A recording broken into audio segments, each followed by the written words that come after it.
Баршаңызға қайырлы күн, менің оқырмандарым, каналыма қош келдіңіздер. Менің қазақша каналым дамуына өз үлестеріңіз қосып, подписация бөлім басып, қоңырауша белгісін баса кетіңіздер. Сіздермен Динара. Бүгін шоколадты печеньенің жасалу жолын көрсететін боламын. Рецептісін описание бөлімінде қалдырамын. Ал кеттік. Ыдысымызға 4 дана жұмыртқамызды салып, жұмыртқамыз ағарғанша, ақ көбікке айналғанша жақсылап араластыратын боламыз. Үстінен қантымызды аздап салып ертіп аламыз. Печеньеміздің әдемі шығуы осы ақ көбікке байланысты. Қантымызды ерігенше жақсылап араластырамыз. Енді Қазақстан шоколадын және де үстінен сұйық май құйып, ертіп, үстінен жұмыртқаның үстінен құятын боламыз.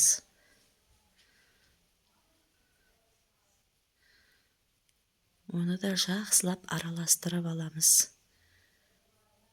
Және де ұнымызға какао мен разрыхитілді алдын ала електен өткізіп араластырып алдым. Ұнымызды аздап салып, бір келкі масса болғанша түйіршігін қалдырмай араластырып аламыз. Достар, менің рецептім ұнаса, комментарияға пікірлеріңізді қалдырыңыздар, және де достарыңызбен бөлісе отырыңыздар. Массамыздың қоюлығы осындай болады. Табамызға пергамент қағазын төсеп, массамызды печеньенің қалпына келтіріп құйып аламыз. Алдын ала пешкамызды қыздырып, дайындап аламыз.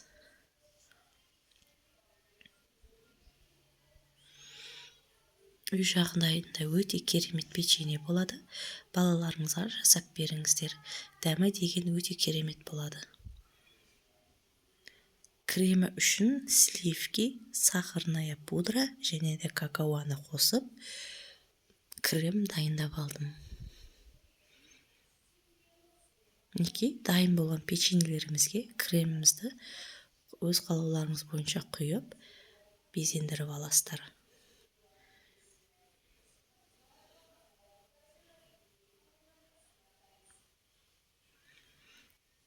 Рецептісін описание бөлімінде қалдырамын. Неке дайын болды. Коркаларды үстінен қойып, қалағанша безендіре бересіздер. Мен үстінен қант ұнтағын септім.